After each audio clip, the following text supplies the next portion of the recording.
നമസ്കാരം. ക്രൈസ്തവർ ഇന്ന് നേരിടുന്ന പ്രധാന വെല്ലുവിളികളും പ്രതിസന്ധികളും പൊതുസമൂഹത്തിന് മുമ്പിൽ തുറന്നു കാണിക്കുന്നതിനായി ഷെക്കിന ടെലിവിഷൻ ഒരുക്കുന്ന ചർച്ചാവേദി ഫയർ റൂമിലേക്ക് എല്ലാ പ്രിയ പ്രേക്ഷകർക്കും സ്വാഗതം. കഴിഞ്ഞ കുറച്ചു കാലങ്ങളായിട്ട് രോഗശാന്തി ശുശ്രൂഷകൾക്കെതിരെ വളരെ സംഘടിതമായ നിരവധി ആരോപണങ്ങളും പ്രത്യാക്രമണങ്ങളും ഒക്കെ നടന്നുകൊണ്ടിരിക്കുകയാണ്. അതിന്റെ ഒരു വെളിച്ചത്തിലാണ് സഭയും രോഗശാന്തി ശുശ്രൂഷകളും എന്നുള്ള ഒരു വിഷയത്തെപ്പറ്റി ഇന്ന് ഫയർ റൂമിൽ ചർച്ച ചെയ്യുന്നത്.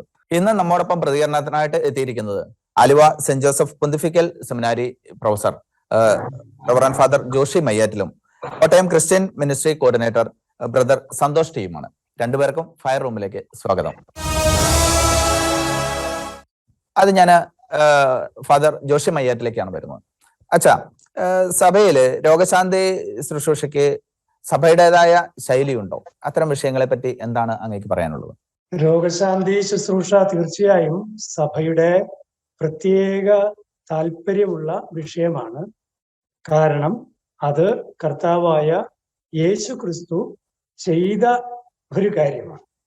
വിശുദ്ധ ഗ്രന്ഥത്തിൽ ഈശോ ചെയ്ത രോഗശാന്തികളുടെ വലിയ ഒരു ഗണമുണ്ട്. അതുകൊണ്ട് തന്നെയാണ് നമ്മുടെ ധ്യാനങ്ങളൊക്കെ പൊതുവെ വചനപ്രഘോഷണവും രോഗശാന്തി ശുശ്രൂഷയും എന്ന പേര് വെച്ച് തന്നെ നോട്ടീസ് അടിച്ചാണ് കൺവെൻഷൻസും ധ്യാനങ്ങളും ഒക്കെ നടക്കുക.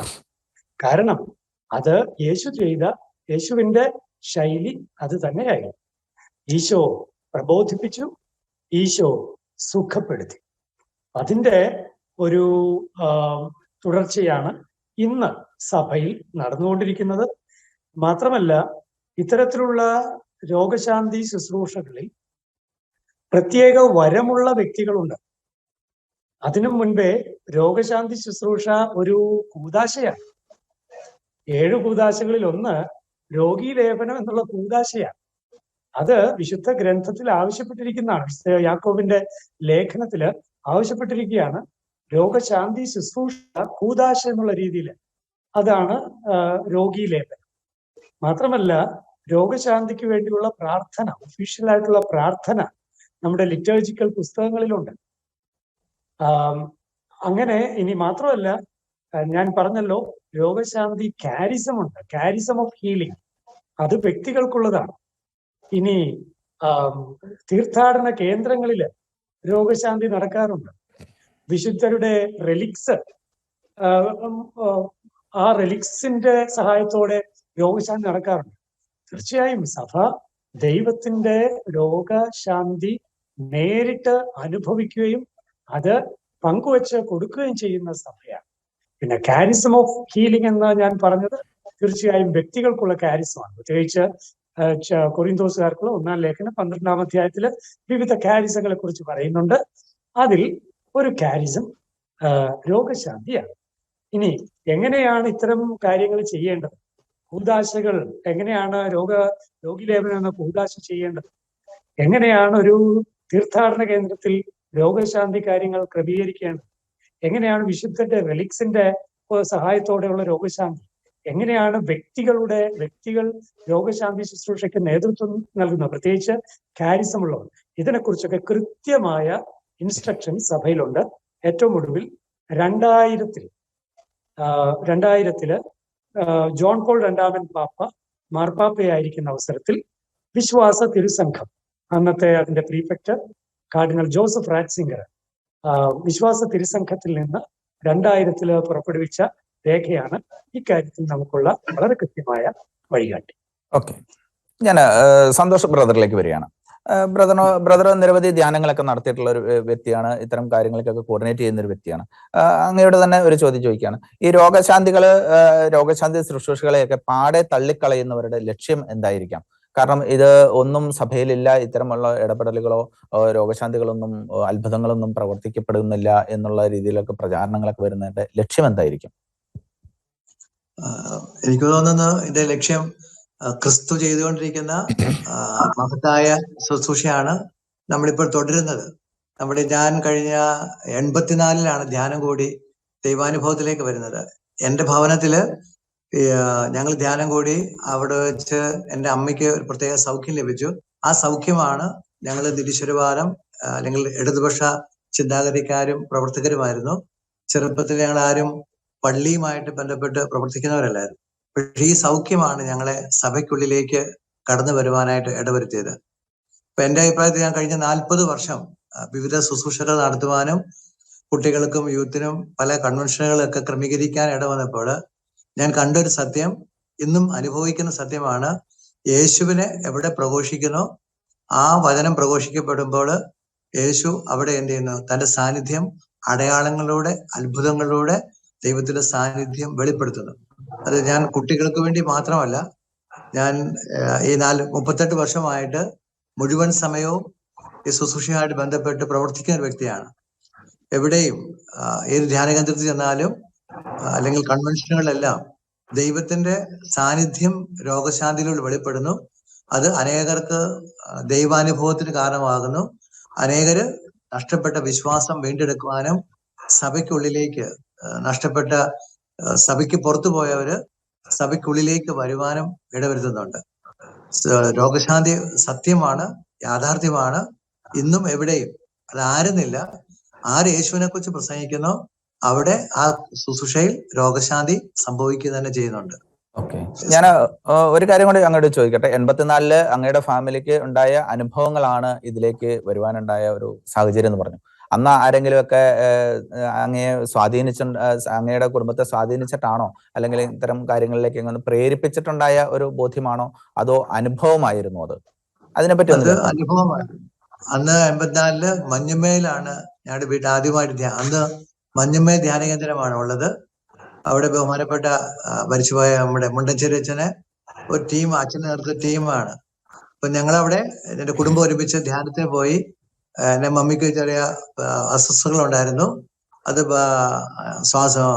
ശാരീരികമായിട്ടൊക്കെ കുറെ ബുദ്ധിമുട്ട്. അപ്പൊ പലയിടത്ത് പോയി അറിയാവുന്ന രീതിയിലെല്ലാം ട്രീറ്റ് ചെയ്തു. അവിടെ ഒന്നും ഹീലിംഗ് കിട്ടിയില്ല. അങ്ങനെ ഇരിക്കുകയാണ് ധ്യാനത്തിൽ പങ്കെടുക്കാനായിട്ട് ഒരു പ്രചോദനം ബന്ധുക്കാർ വഴി ലഭിക്കുന്നത്. അവിടെ പോയി അന്ന് ഇതുപോലെയൊന്നും ഇല്ലാത്ത സാഹചര്യമാണ്. ധ്യാനത്തിൽ പങ്കെടുക്കുന്നു, അതിന് വചനം കേൾക്കുന്നു, കുമ്പസാരിക്കുന്നു, പ്രാർത്ഥിക്കുന്നു. അതിനിടയിൽ രോഗികൾക്ക് വേണ്ടി പ്രാർത്ഥിച്ചു പോകുന്നു. കർത്താവ് അവിടെ വെച്ച് തൊട്ട കാര്യമൊന്നും നമ്മൾ പോലും അറിയുന്നില്ല. പക്ഷെ ധ്യാനം കഴിഞ്ഞപ്പോഴും ആ ശുശ്രൂഷ കഴിഞ്ഞപ്പോഴൊക്കെ അറിയുന്നത് ആ ശാരീരിക ബുദ്ധിമുട്ടുകൾ മാറിയിരിക്കുന്നു. പിന്നെ പൂർണ്ണ സന്തോഷത്തിലേക്ക്, സമാധാനത്തിലേക്ക്, നമ്മുടെ ആരോഗ്യത്തിലേക്ക് വരുവാൻ ദൈവം ഇടവരുത്തി. ഓക്കെ അച്ഛാ, ഞാൻ ഒരു കാര്യം കൂടി ചോദിക്കട്ടെ. ഇപ്പം സന്തോഷ് ബ്രദർ പറഞ്ഞൊരു കാര്യങ്ങൾ അതൊക്കെ വ്യക്തിപരമായി ലഭിക്കുന്ന അനുഭവങ്ങളാണ്. നിരവധി അനുഭവങ്ങൾ അനേകായിരം പേർക്ക് ലഭിക്കുന്നുണ്ട്. പക്ഷെ എന്തുകൊണ്ടാണ് ചില വിഷയങ്ങൾ ഇത്രത്തോളം വിവാദമായിട്ട് വരുന്നത്? അത്തരം കാര്യങ്ങളെ പറ്റി എന്തായിരിക്കാം അതിന്റെ പുറകിലുള്ള വികാരം? എനിക്ക് തോന്നുന്നു അതില് 2 വശങ്ങളുണ്ടാവാം. ഒന്ന്, ഒരു എതിർവശം എന്ന് ഞാൻ പറയുമ്പോൾ അത്ഭുതങ്ങളെയൊക്കെ തള്ളിപ്പറയേണ്ട ആവശ്യമുള്ള കുറച്ച് ആളുകളുണ്ട്. ഉദാഹരണത്തിന് യുക്തിവാദികളുണ്ട്. പിന്നെ കേരളത്തിലെ അവസ്ഥ വെച്ച് നോക്കിയാൽ ഇസ്ലാമിസ്റ്റുകളുണ്ട്. കാരണം എനിക്ക് വ്യക്തമായ ഒരു അനുഭവമുണ്ട്. എൻ്റെ അടുത്ത് ഒരാൾ ആദ്യമായിട്ട് വന്ന് പരിചയപ്പെടുന്ന ഒരു ജമാഅത്തെ ഇസ്ലാമിക്കാരൻ വന്ന് എന്നോട് ഫസ്റ്റ് സെന്റൻസ്, എന്തൊരു അബദ്ധമല്ലേ, എന്തൊരു മണ്ടത്തരല്ലേ, ഇന്നത്തെ ഈ അഡ്വാൻസ്ഡ് ആയിട്ടുള്ള കാലഘട്ടത്തിലും അത്ഭുതങ്ങൾ എന്നും പറഞ്ഞ് കുറെ പേര് നടക്കുന്നു എന്നൊക്കെ പറഞ്ഞുള്ള ഒരു ഡയലോഗ്. ഇങ്ങോട്ട് ആദ്യത്തെ സെന്റൻസ്, എൻ്റെ അങ്ങോട്ടുള്ള ഡയലോഗ്, ഇപ്പോഴും ജീവിക്കുന്ന ഒരു ദൈവം, ആ ജീവനുള്ള ദൈവത്തെയാണ് നീ വിശ്വസിക്കുന്നതെങ്കിൽ, ഞാൻ വിശ്വസിക്കുന്നതെങ്കിൽ, ആ ജീവനുള്ള ദൈവത്തിന് അത്ഭുതം പ്രവർത്തിക്കാൻ ഇപ്പോൾ സാധിക്കും എന്ന് വിശ്വസിക്കുന്നതിൽ എന്താണ് യുക്തി ഭദ്രതയില്ലായ്മ എന്ന് തിരികെ ചോദിച്ചു. അതോടുകൂടി പിന്നീട് അദ്ദേഹം എന്നെ സമീപിച്ചത് തന്നെ ഈ കാര്യത്തെ നിഷേധിക്കാനായിരുന്നു എന്ന് എനിക്ക് തോന്നുന്നു. അതിനുശേഷം 2-3 വർഷങ്ങൾക്ക് ശേഷമാണ് ട്രാൻസ് സിനിമ ഇറങ്ങുന്നത്. അപ്പോഴും അതിന്റെ പിന്നിൽ പ്രവർത്തിച്ചവരുടെ താല്പര്യം വ്യക്തമാണ്. അപ്പോൾ അങ്ങനെ ഒരു എതിർ ശൈലിയിൽ നിൽക്കുന്നവര് ഉണ്ട്. അതുപോലെ തന്നെ ചിലർക്ക് അസൂയയുടെ ഒരു പ്രശ്നം ഉണ്ടാവാം. അങ്ങനെ പല കാര്യങ്ങളും അതിന്റെ പിന്നിലുണ്ട്. എന്നാൽ മറ്റൊന്ന് എനിക്ക് തോന്നുന്നു, ഇതിൽ ഇൻവോൾവ് ആയിട്ടുള്ള, ഇത് ചെയ്യുന്നവർ പാലിക്കേണ്ട ചില കൃത്യമായ ചില കടമകൾ, നയം, സഭയുടെ നിലപാട് കൃത്യമായി പാലിക്കുക എന്നുള്ളത് അത് വളരെ പ്രധാനപ്പെട്ടതാണ്. അതായത് അച്ഛൻ പറഞ്ഞു വരുന്നത് ധ്യാനത്തിന് നേതൃത്വം കൊടുക്കുന്നവർ, ധ്യാന ഗുരുക്കന്മാർ ശ്രദ്ധിക്കേണ്ട ചില കാര്യങ്ങളെ പറ്റിയാണ് അങ്ങ് പറഞ്ഞു തുടങ്ങുന്നത്. തീർച്ചയായും. ഓക്കെ. പറയാം. ഓക്കെ. അപ്പോഴ് ഞാൻ പറഞ്ഞു വന്ന ഇതാണ്, ഇപ്പോഴത്തെ പല പ്രശ്നങ്ങൾക്കും ഈ രണ്ട് വശവും നമ്മൾ പരിഗണിക്കണം എന്നുള്ളതാണ്. ഒരു വശം എതിരായിട്ടുള്ളതാണ്, മറ്റൊരു വശം ഇത് ചെയ്യുന്നവരുടെ അല്ലെങ്കിൽ ഇതിന് അനുകൂലിക്കുന്നവരുടെ രീതികളിലും ശൈലികളിലും ഉണ്ടാകേണ്ട ഒരു കൃത്യമായ ഒരു വ്യക്തമായ ഒരു സഭാത്മകമായ നിലപാട്. അതിന് എനിക്ക് തോന്നുന്നു, ഞാൻ നേരത്തെ സൂചിപ്പിച്ച ആ ഡോക്യുമെന്റ് 2000 വിശ്വാസ തിരുസംഘം പ്രസിദ്ധീകരിച്ച ആ ഡോക്യുമെന്റിൽ 10 നിർദ്ദേശങ്ങൾ പറഞ്ഞിട്ടുണ്ട്. ആ 10 നിർദ്ദേശങ്ങളിൽ ഈ കാരിസം, നമ്മളിപ്പോ ഈ കാരിസം ഓഫ് ഹീലിംഗ് അതാണല്ലോ ഇപ്പൊ ചർച്ചാ വിഷയം. അതുകൊണ്ട് കൂതാശകളിലൂടെയോ മറ്റ് തീർത്ഥാടന കേന്ദ്രങ്ങളിലൂടെയോ കാര്യങ്ങൾ അതൊന്നും നമ്മൾ സൂചിപ്പിക്കണ്ട. ഇപ്പൊ തീർത്ഥാടന കേന്ദ്രത്തിലാണെങ്കിൽ നോക്കണം, 858 മുതൽ തുടങ്ങിയ രോഗശാന്തികളാണ് ലൂർദിലുള്ളത്. 1958 തുടങ്ങിയ സംഗതിയാണ്. ആയിരക്കണക്കിന് രോഗശാന്തി സാക്ഷ്യങ്ങൾ അവിടെ വന്നിട്ടുണ്ട്. പക്ഷേ ലൂർദിൽ ഔദ്യോഗികമായി ശാസ്ത്രീയമായി അംഗീകരിക്കപ്പെട്ടിട്ടുള്ള രോഗശാന്തികൾ വെറും 70. ഞാൻ പറയുന്നത് വ്യക്തമാകുന്നു. അപ്പോൾ രോഗശാന്തികളെ നമ്മൾ പ്രൊജക്റ്റ് ചെയ്യുമ്പോൾ അത് വെൽ ഫൗണ്ടഡ് ആയി, വെൽ സയന്റിഫിക് ആയി, അനലൈസ്ഡ് ആയി, വെൽ ഡോക്യുമെന്റഡ് ആയിട്ട് അവതരിപ്പിക്കുക, അത് വളരെ പ്രധാനപ്പെട്ട ഒരു കാര്യമാണ്. അത് നല്ലൊരു ഉദാഹരണമാണ് ഞാൻ ഈ പറഞ്ഞ ലൂർദിലെ വെറും 70 രോഗശാന്തികൾ. പക്ഷെ ആ 70ഉം അത് വളരെ കാച്ചി കുറുക്കി എന്ന് പറയാവുന്ന രീതിയിലുള്ള, ഒരാൾക്കും നിഷേധിക്കാനാവാത്ത രീതിയിലുള്ള കർത്താവിന് മഹത്വം ലഭിക്കുന്ന അതിസുന്ദരമായ രോഗശാന്തി സാക്ഷ്യങ്ങളാണ്. അതായത് 1858 മുതൽ 2022 വരെ ഏകദേശം 170 വർഷത്തോളമായിട്ട് 70 രോഗശാന്തി ശുശ്രൂഷകൾ നമുക്ക് ഗണ്ണിക്കാൻ സാധിക്കാത്ത വിധത്തിൽ തെളിയിക്കപ്പെട്ടിട്ടുണ്ട്. അതെ, ലൂർദിൽ മാത്രം. ലൂർദിൽ. ഓക്കെ. അപ്പോൾ അതില് അടിസ്ഥാനമുണ്ട്, അതൊക്കെ ശരിയാണ് എന്നും കൂടിയാണ് അതിന്റെ ഒരു മറുവശവും കൂടി. 70 ഉള്ളൂ എങ്കിലും ആ 70ഉം വളരെയധികം തെളിയിക്കപ്പെട്ടിട്ടുള്ള കാര്യങ്ങൾ തന്നെയാണ്. അതിനെ എതിർക്കാൻ പറ്റാത്ത കാര്യമാണ്. എന്റെ പേഴ്സണൽ എക്സ്പീരിയൻസും കൂടി പറയാണ്. സന്തോഷം പറഞ്ഞതുപോലെ എനിക്ക് 2015 വോയിസ് നഷ്ടപ്പെട്ടിട്ട് ഞാൻ എന്തുമാത്രം വിഷമിച്ചതാണ്. എനിക്ക് കുർബാന ചൊല്ലാൻ പറ്റില്ലായിരുന്നു, പ്രസംഗം പറയാൻ പറ്റില്ലായിരുന്നു, ഒരു ഫോൺ അറ്റൻഡ് ചെയ്യാൻ പറ്റില്ലായിരുന്നു. ഏതാണ്ട് 5-6 മാസത്തോളം ഞാൻ വിഷമിച്ചതാണ്.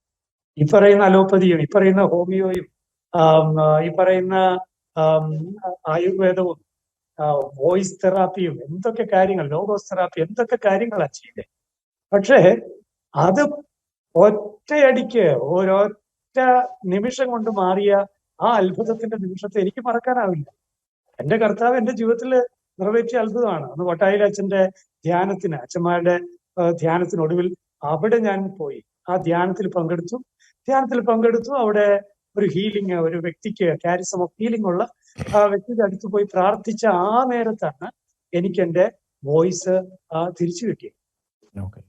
ഇപ്പോഴും ഞാൻ ഇങ്ങനെ സംസാരിക്കുന്നുണ്ടെങ്കിൽ അത് എന്റെ കർത്താവ് എനിക്കായി ചെയ്തു തന്ന ഈ മഹാത്ഭുതം കൊണ്ട് തന്നെയാണ്. അത് എത്ര വർഷമായിട്ടുണ്ടാവും അച്ഛാ അതൊരു ഹീലിംഗ് കിട്ടിയിട്ട്? 7 വർഷമായില്ലേ, 2015 അത് 7 വർഷമായി. ഓക്കെ. ഞാൻ മറ്റൊരു കാര്യം കൂടി നമ്മുടെ സന്തോഷ് ബ്രദറോട് ചോദിക്കുകയാണ്. ഇപ്പൊ ഈ രോഗശാന്തി ഇത് അത്ഭുതങ്ങളൊക്കെ നടന്നിട്ടുള്ളവർക്ക് വീണ്ടും അതേ രോഗങ്ങൾ അല്ലെങ്കിൽ അത് റിപ്പീറ്റ് ചെയ്ത് വരാനുള്ള സാധ്യതകളുണ്ടോ? അല്ലെങ്കിൽ അത്തരം സാഹചര്യങ്ങൾ ഒരു അനുഭവപ്പെട്ടു, പിന്നീട് അത് വീണ്ടും അതേ പഴയ അവസ്ഥയിലേക്ക് പോകുന്ന സ്ഥിതിയൊക്കെ ഉണ്ടാവാറുണ്ടോ? എന്താണ് അങ്ങയുടെ അഭിപ്രായം? സാധാരണഗതിയിൽ ഈശോ ഒരു രോഗം നമ്മളെ സൗഖ്യപ്പെടുത്തുന്നു. ഇപ്പൊ എന്റെ അമ്മയുടെ കാര്യത്തിൽ എനിക്ക് കൃത്യമായിട്ട് അറിയാം, സൗഖ്യപ്പെടുത്തി. അമ്മയ്ക്ക് പിന്നീട് ആ അസുഖം വന്നിട്ടില്ല. പിന്നെ മറ്റ് അസുഖങ്ങൾ വന്നിട്ടുണ്ട്. പിന്നെ ചില വ്യക്തികളെ സംബന്ധിച്ചോളം ദൈവം നമുക്ക് സൗഖ്യം തരുന്നു. ആ സൗഖ്യത്തിൽ നമ്മൾ തുടരുമ്പോൾ ചിലപ്പോൾ അത് വീണ്ടും ഒരു കാലഘട്ടം കഴിയുമ്പോൾ തിരിച്ചു വരാനുള്ള സാധ്യത, അത് ഈശോയുടെ സൗഖ്യം പൂർണ്ണമല്ലാത്തത് കൊണ്ടല്ല, മറിച്ച് നമ്മൾ ശരീരത്തിലായിരിക്കുമ്പോൾ മരണം വരെയും നമുക്ക് രോഗങ്ങൾ വരിക സ്വാഭാവികമാണ്. ഇപ്പൊ നമുക്ക് അതേപോലെ ഞാൻ ഇന്ന് പ്രാർത്ഥിക്കുന്നു, കർത്താവിനെ തൊട്ടാൽ എനിക്ക് സൗഖ്യം കിട്ടുന്നു. പക്ഷെ ഒരു കാലഘട്ടം കഴിയുമ്പോൾ വീണ്ടും എനിക്ക് മറ്റൊരു രോഗം വരാം, അല്ലെങ്കിൽ ഈ രോഗം തന്നെ വീണ്ടും അനുഭവപ്പെടാം.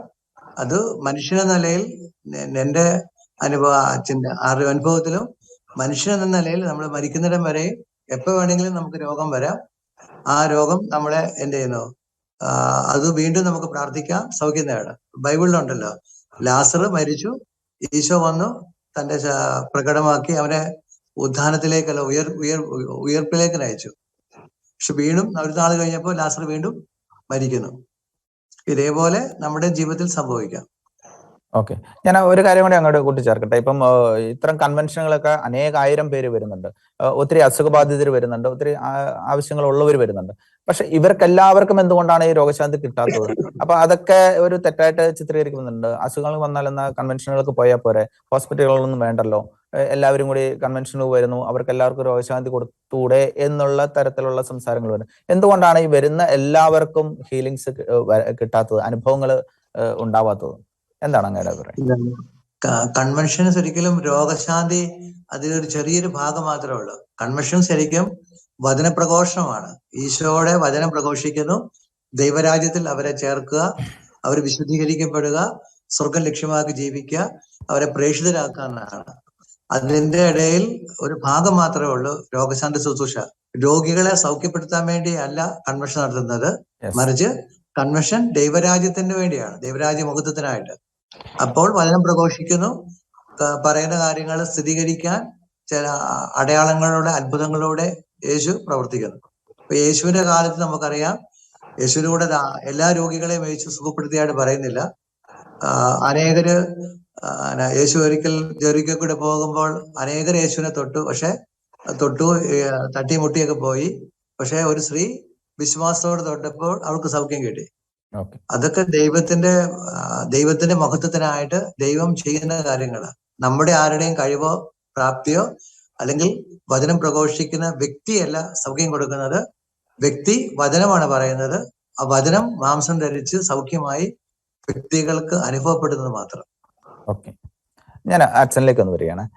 അച്ഛൻ നേരത്തെ നിർത്തിയ ഒരു ഭാഗമുണ്ട്, അതായത് രോഗശാന്തി ശുശ്രൂഷകർ ശ്രദ്ധിക്കേണ്ട കാര്യങ്ങൾ, അല്ലെങ്കിൽ ഇത്തരം കൺവെൻഷനുകൾ നയിക്കുന്നവർ ശ്രദ്ധിക്കേണ്ട ചില കാര്യങ്ങൾ എന്ന് പറഞ്ഞു. പക്ഷെ അത് കംപ്ലീറ്റ് ആയില്ല എന്നാണ് എനിക്ക് തോന്നുന്നത്. അതിനെപ്പറ്റി ഒന്നും കൂടി ഒന്ന് അച്ഛന് വിശദീകരിക്കാവുന്നതാണ്.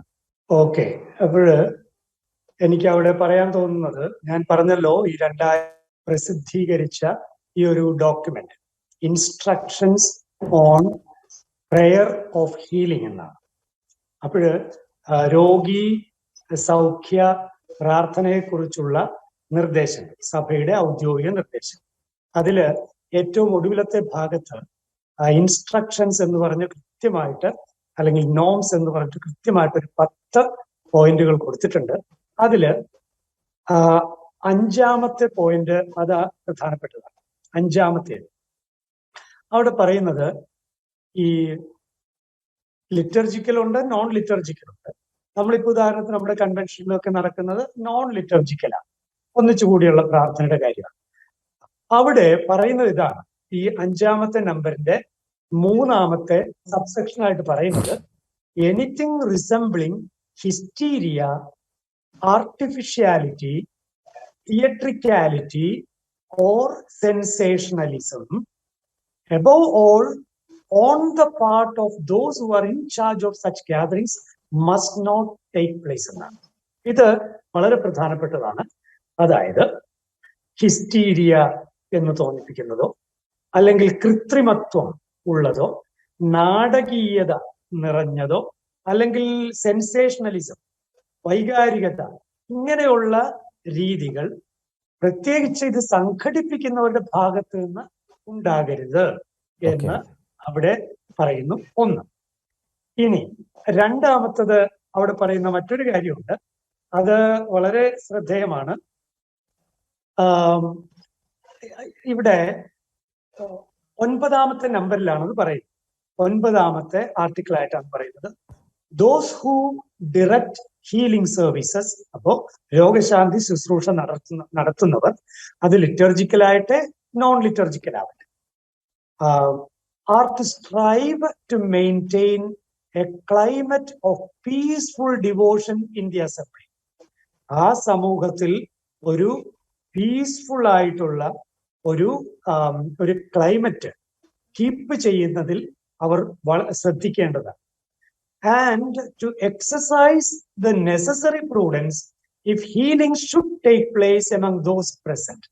അവിടെ വന്നിരിക്കുന്നവരിൽ ആർക്കെങ്കിലും രോഗശാന്തി ലഭിക്കുന്നു എങ്കിൽ അത് വളരെ വിവേകത്തോടുകൂടി ആ സാഹചര്യം കൈകാര്യം ചെയ്യണം എന്നാണ് ഈ ഡോക്യുമെന്റ് പറയുന്നത്.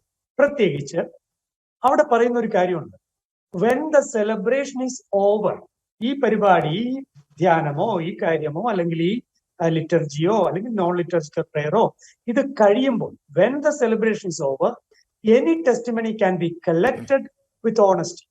അപ്പോൾ മുന്നോട്ട് വരുന്ന സാക്ഷ്യങ്ങൾ, പറഞ്ഞു വരുന്ന സാക്ഷ്യങ്ങൾ സത്യസന്ധതയോടുകൂടി ശേഖരിക്കണം. സത്യസന്ധത മാത്രം പോരാ, collected with honesty and accuracy, സത്യസന്ധതയോടുകൂടിയും കൃത്യതയോടുകൂടിയും ശേഖരിക്കണം. എന്നിട്ട് എന്ത് ചെയ്യണം?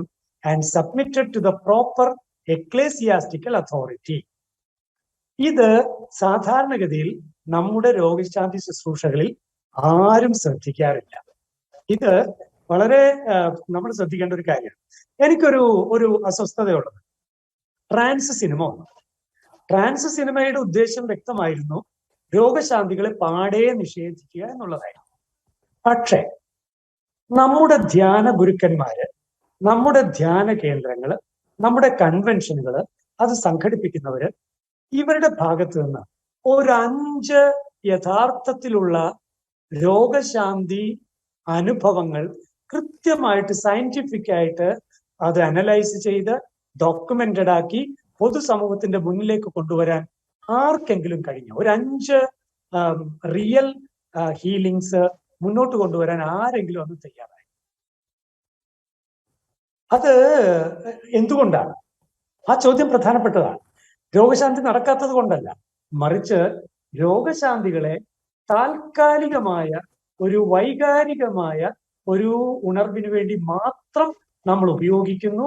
മറിച്ച് കർത്താവിന്റെ മഹത്വത്തിനായും സഭയുടെ വളർച്ചയ്ക്കായും അത് ഫോളോ അപ്പ് ചെയ്യുന്നില്ല. അത് സയന്റിഫിക്കായ രീതിയിൽ അതിനെ അനലൈസ് ചെയ്യുന്നില്ല, അത് ഡോക്യുമെന്റ് ചെയ്യുന്നില്ല, അത് പൊതുസമൂഹത്തിന് മുന്നിൽ വലിയ മിഷണറി ചൈതന്യത്തോടെ പിന്നീട് എടുത്തു വയ്ക്കുന്നുമില്ല. അത് തിരുത്തപ്പെടേണ്ട ഒന്നാണ്. അതിന് ഈ 9ാമത്തെ ആർട്ടിക്കിള് കൃത്യമായിട്ട് ഫോളോ ചെയ്താൽ സാധിക്കുമെന്നാണ് ഞാൻ വിചാരിക്കുന്നത്. അപ്പൊ ഇത്തരം നിർദ്ദേശങ്ങള് സഭയില് കൃത്യമായി തന്നെ കൊടുത്തിട്ടുണ്ട്. അത് ഇത്തരം കൺവെൻഷനുകൾ നയിക്കുന്നവര്, നേതൃത്വം കൊടുക്കുന്നവര് വിവേകത്തോടെയും കൃത്യതയോടെയും സത്യസന്ധമായും തന്നെ ഇത്തരം കാര്യങ്ങളിലേക്ക് ഏർപ്പെടണം എന്നുള്ളതും കൂടിയാണ് അച്ഛൻ ഇപ്പോൾ പറഞ്ഞു വരുന്നത്. ഇത് നമ്മുടെ കൺവെൻഷനുകൾക്ക് നേതൃത്വം കൊടുക്കുന്നവർ അറിഞ്ഞിരിക്കേണ്ട ഒരു കാര്യവും കൂടിയാണ്. വ്യക്തമാണ് അച്ഛൻ പറഞ്ഞത്. ഞാൻ സന്തോഷ് ബ്രദറിലേക്ക് വരികയാണ്. മറ്റൊരു കാര്യം, ഇപ്പൊ ഇത്തരം കൺവെൻഷനുകളിലൊക്കെ ഉണ്ടാവുന്ന ഒരു വിഷയമാണ് സ്തോത്രക്കാഴ്ച എന്നുള്ളത്. ഈ സ്തോത്രക്കാഴ്ചയുടെ ലക്ഷ്യം തികച്ചും സമ്പാദനം എന്നുള്ളത് മാത്രമാണോ, അതോ മറ്റെന്തെങ്കിലും സ്തോത്രക്കാഴ്ചയുടെ അടിസ്ഥാനപരമായിട്ട് ലക്ഷ്യമുണ്ടോ? സ്തോത്രക്കാഴ്ചയുടെ ലക്ഷ്യം വാസ്തവത്തിൽ കൺവെൻഷൻ നന്നായിട്ട് നടത്താനുള്ള സമ്പത്ത് ആവശ്യമാണ്. ഞങ്ങൾ ആദ്യമായിട്ട് കോട്ടയത്ത് 90-ല് ദൈവദിന പ്രഘോഷണവും രോഗശാന്തി ശുശ്രൂഷയും ബഹുമാനപ്പെട്ട നായിക്കാമറമ്പിലച്ഛന്റെ പ്രോഗ്രാം നടത്തിയപ്പോൾ ഇവിടെ അന്ന് പബ്ലിക്കായിട്ട്, അപ്പൊ നമ്മൾ ഒരിക്കലും ഒരു കൺവെൻഷന് ഫീസ് വെക്കുന്നില്ല, മറിച്ച് കൺവെൻഷന് മൊബിലൈസേഷൻ, അതിന്റെ പബ്ലിസിറ്റി, അതുമായി ബന്ധപ്പെട്ട് പന്തല്, സൗണ്ട്, ഒരു 2-3 മാസത്തെ വർക്കുണ്ട്. ഇതിനെല്ലാം കൂടെ എക്സ്പെൻസ് കൂട്ടുന്നു. ആ കൂടെ നമ്മൾ എന്ത് ചെയ്യുന്നു, ഉച്ചയ്ക്ക് കൺവെൻഷന് ബ്രെഡും വെള്ളവും കൊടുക്കുന്നു. അങ്ങനെയാണ് കൺവെൻഷൻ ക്രമീകരിക്കുന്നത്. ഇതിനൊരു സമ്പത്ത് പലരും എന്ത് ചെയ്യുന്നു, ആദ്യം ഒന്ന് കോൺട്രിബ്യൂട്ട് ചെയ്യും. കമ്മിറ്റിയിലുള്ളവരൊക്കെ നമ്മളൊരു കമ്മിറ്റി എടുക്കുന്നു. ആ കമ്മിറ്റിയിലുള്ളവർ അവരുടെ പൈസ ഇതിനകത്ത് ലോൺ പോലെ നിക്ഷേപിച്ചിട്ട് ഈ കാര്യങ്ങളൊക്കെ നടത്തിയിട്ട് കൺവെൻഷന്റെ സമയത്ത് ജനങ്ങളിൽ നിന്ന് എന്ത് ചെയ്യുന്നു, താല്പര്യമുള്ളവർക്ക് എല്ലാ ദിവസവും സ്തോത്രകാഴ്ച എടുക്കുന്നു. അപ്പൊ സ്തോത്രകാഴ്ച എടുക്കുമ്പോൾ അതിനെ എണ്ണാനായിട്ട് ഒരു ടീമുണ്ട്. അവരെണ്ണി അതിന്റെ എക്സ്പെൻസ് ഉള്ള എല്ലാ കടങ്ങളും വീതിച്ചു. ഒരിക്കലും പണം ഉണ്ടാക്കാനോ പണം കൊടുക്കുക ആർക്കെങ്കിലും ഡൊണേറ്റ് ചെയ്യാനൊന്നുമല്ല. അതിനേക്കാൾ ഉപരി കൺവെൻഷൻ സൗജന്യമായിട്ടാണ് നടത്തുന്നത്. കൺവെൻഷനിൽ പാവപ്പെട്ടവരും പല ടൈപ്പുള്ളവർ വരും. അവർക്കെല്ലാം പങ്കെടുക്കണം. പങ്കെടുക്കുന്നവര് തനിക്കുള്ള സമ്പത്ത് പങ്കുവെക്കാൻ പറ്റുന്നവര് കൂടുതൽ വെക്കുന്നു. പങ്കുവെക്കാൻ ഒന്നുമില്ലേയും തന്നെയും കൺവെൻഷനിൽ അവർ പങ്കെടുക്കുന്നു, ദൈവദിനം കേൾക്കുന്നു, സൗഖ്യം പ്രാപിക്കുന്നു. യേശുവിനെ സ്വീകരിക്കണം. വാസ്തവത്തിൽ ഓരോ കൺവെൻഷനും അതിന്റെ ചെലവിനുള്ള സമ്പത്ത് മാത്രമാണ് സ്വതന്ത്രകാഴ്ചയോട് ലഭിക്കുന്നത്. എക്സ്ട്രാ മണിയോ ഒന്നും വാസ്തവം ലഭിക്കുന്നില്ല. ഈ അടുത്ത നാളിൽ ഞങ്ങള് ഒരു കൺവെൻഷൻ നടത്തിയപ്പോൾ ഞങ്ങളാണ് ഓർഗനൈസ് ചെയ്ത ആലക്കോട്ട് പ്രോഗ്രാം.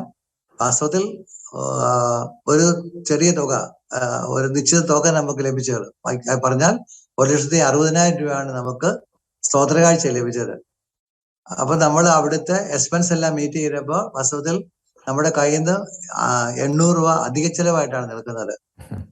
ഏത് കൺവെൻഷൻ നടത്തുമ്പോഴും ടീമിന് ഒരു ടീ നമ്മൾ കൊടുക്കുന്നു. ആ ടീമിന്റെ ആൾക്കാർക്ക് യാത്രാക്കൂലിയും അതുമായിട്ട് ബന്ധപ്പെട്ട്, അല്ലാതെ ഒരിക്കലും പണം ഉണ്ടാക്കാനോ അല്ലെങ്കിൽ ടീമിന് പണം കൊടുക്കാനായിട്ടല്ല കൺവെൻഷൻ നടത്തുന്നത്.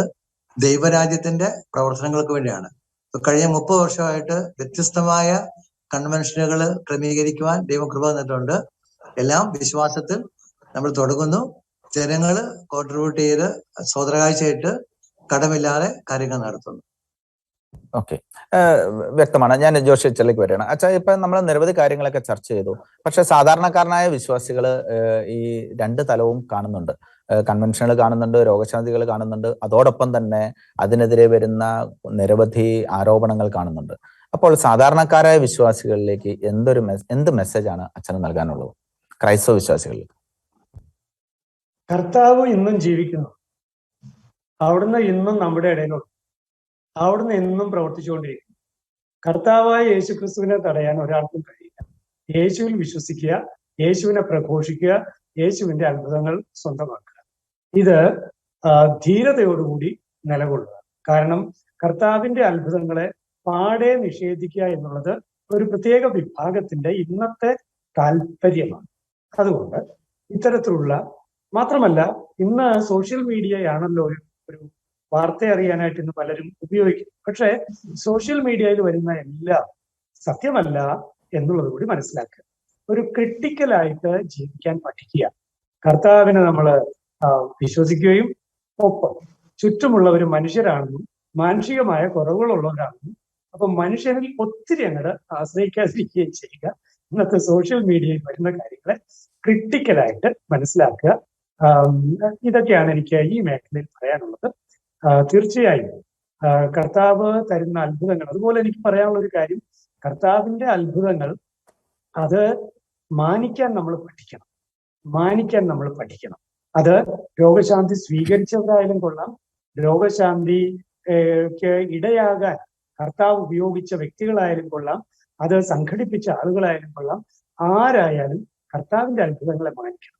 ആ മാനിക്കാനുള്ള ഏറ്റവും, അതൊരിക്കൽ കൂടി പറഞ്ഞിട്ട് ഞാൻ അവസാനിപ്പിക്കുകയാണ്, ഈ രോഗശാന്തികളെ കൃത്യമായി ഫോളോ അപ്പ് ചെയ്യുക, കൃത്യമായി പഠിക്കുക, അതിന് ശാസ്ത്രീയമായ ഒരു ഒരു ഒരു പിൻബലം തേടുക, മെഡിക്കൽ സയൻസിന്റെ തന്നെ ഒരു അന്വേഷണം അല്ലെങ്കിൽ അതിന്റെ ഒരു അറ്റസ്റ്റേഷൻ ഉണ്ടാവുക, അത് ഡോക്യുമെന്റ് ചെയ്യുക, സഭയുടെ അധികാരികൾ പ്രത്യേകിച്ച് ലോക്കൽ ബിഷപ്പിനെ അക്കാര്യം അറിയിക്കുക, അതിന്റെ എല്ലാം കൃത്യമായിട്ടുള്ള കാര്യങ്ങൾ അങ്ങനെ സഭയുടെ ഒരു സ്വത്തായിട്ട് കർത്താവിന്റെ ഓരോ അത്ഭുതവും മാറും.